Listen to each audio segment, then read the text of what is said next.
तो आज हम बात करने वाले हैं how to make effective presentation of answer, कि कोई भी आंसर को कैसे अच्छे से प्रेजेंट करते हैं, आंसर को कैसे प्रेजेंट करते हैं आंसर शीट में। ठीक है, तो ये स्पेशल वीडियो होने वाली है जो बीकॉम, बीबीए, एमकॉम जैसे एग्ज़ाम्स में, ग्रेजुएशन वाले में है, तो उसमें कैसे प्रेजेंटेशन सही से करें। क्योंकि बहुत सारे लोगों को ये डाउट होता है कि प्रेजेंटेशन सही नहीं होती है और उसकी वजह से हमें समझ नहीं आता है कि मार्क्स कैसे आते हैं। ठीक है, तो वो हम बात करेंगे। हालांकि इसके ऊपर मैं काफ़ी वीडियोस बना चुका हूँ ऑलरेडी, नहीं देखी है बीकॉम स्किल्स एंड प्रेजेंटेशन की एक प्लेलिस्ट बना रखी है मैंने, लिंक डिस्क्रिप्शन में आपको मिलेगा उसका, वहाँ जाके आप देख सकते हो। बहुत सारी और वीडियोस हैं, लेकिन अब मैं थोड़ा सा आपको आज बहुत आसान तरीके से आपको बताऊँगा कि कैसे सही से आपको प्रेजेंट करना होता है। सबसे पहले बहुत सारे लोग जो गलती करते हैं, कभी भी जो बड़ा क्वेश्चन होता है, यानी कि 15 मार्क्स या 16 मार्क्स, इन बड़े क्वेश्चंस में आंसर को कभी भी आपको डायरेक्ट जो पूछा गया ना क्वेश्चन में, what are the advantages, what are this, जो भी पूछा गया सीधा डायरेक्ट नहीं आना। जो पूछा गया क्वेश्चन उस पर नहीं आना। आपको हमेशा सबसे पहले इंट्रोडक्शन से स्टार्ट करना है, या फिर आप कह दो उसका मीनिंग से स्टार्ट करना है। किसी भी तरीके से कुछ पहले इंट्रोडक्शन देना है, उस टॉपिक का पहले मीनिंग बताना है या इंट्रोडक्शन देना है, तब आपको मेन टॉपिक पे आना है। सीधा नहीं आना, क्योंकि आपको बड़ा आंसर लिखना है। तो बड़ा आंसर लिखने के लिए स्पेसिफिक प्रेजेंटेशन करनी है, जिससे आपको थोड़ा सा बढ़िया तरीके से तभी मार्क्स मिल सकते हैं। तो पहले इंट्रोडक्शन या मीनिंग से स्टार्ट करना, उसके बाद आपको मेन टॉपिक पे सीधा आ सकते हो। ठीक है, मेन टॉपिक पे सीधा आ सकते हो, कोई प्रॉब्लम नहीं है। अगर आपको लगता है कि क्योंकि मेन टॉपिक वो बड़ा कर ले सकते हो, या फिर अगर मेन टॉपिक में नहीं आ सकते तो सीधा पहले आप रिलेटेड टॉपिक लिख दो, उसी से रिलेटेड कोई टॉपिक लिख दो, फिर आप मेन टॉपिक पर आ जाओ। ठीक है ना। अब जैसे कि अब देखो आंसर को कैसे लिखते हैं। सबसे पहले आपने यहाँ आंसर लिखा कि आंसर 1 सेक्शन ए, सेक्शन डाला, यहाँ डाली हेडिंग। सबसे पहले हेडिंग डालते हैं इंट्रोडक्शन ऑफ, जो टॉपिक का नाम, या इंट्रोडक्शन टू मैनेजमेंट, जो भी टॉपिक का नाम। वहाँ पर आपने ऐसे लिखना स्टार्ट किया। पैराग्राफ पूरा नहीं बनाना, बीच में पैराग्राफ को भी तोड़ना है इस तरीके से, और इस तरह से पैराग्राफ में कुछ नीचे लास्ट में पॉइंट्स दे दो। बहुत बड़े प्रेजेंटेशन होती है। बहुत सारे लोग गलती करते हैं, सीधा पैराग्राफ लिखते जाते हैं। ये गलती नहीं करनी है। सिर्फ पैराग्राफ नहीं लिखना, उस पैराग्राफ को अच्छे से डिज़ाइन करना है आपको, पॉइंट्स की फॉर्म में भी, बीच में गैप देके भी। ठीक है,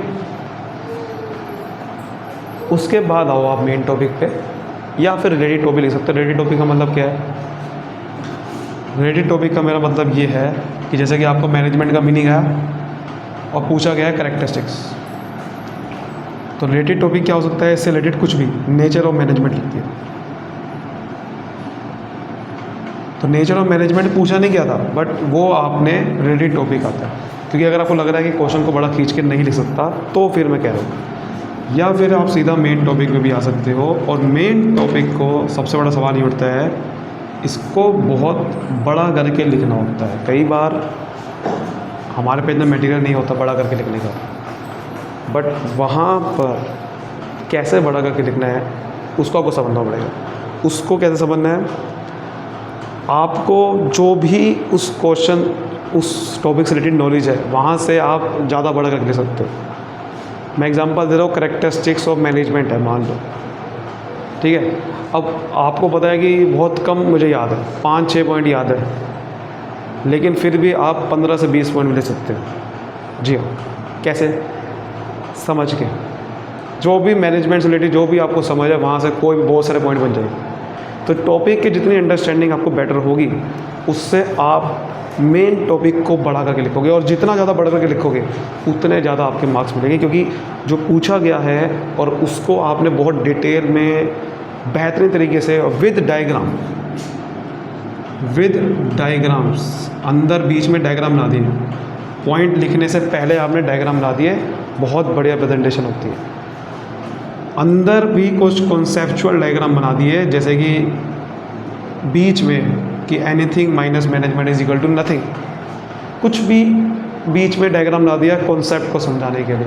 डायग्राम्स बनाओ बीच बीच में, थोड़ा सा आंसर ही बड़ा हो जाता है इससे।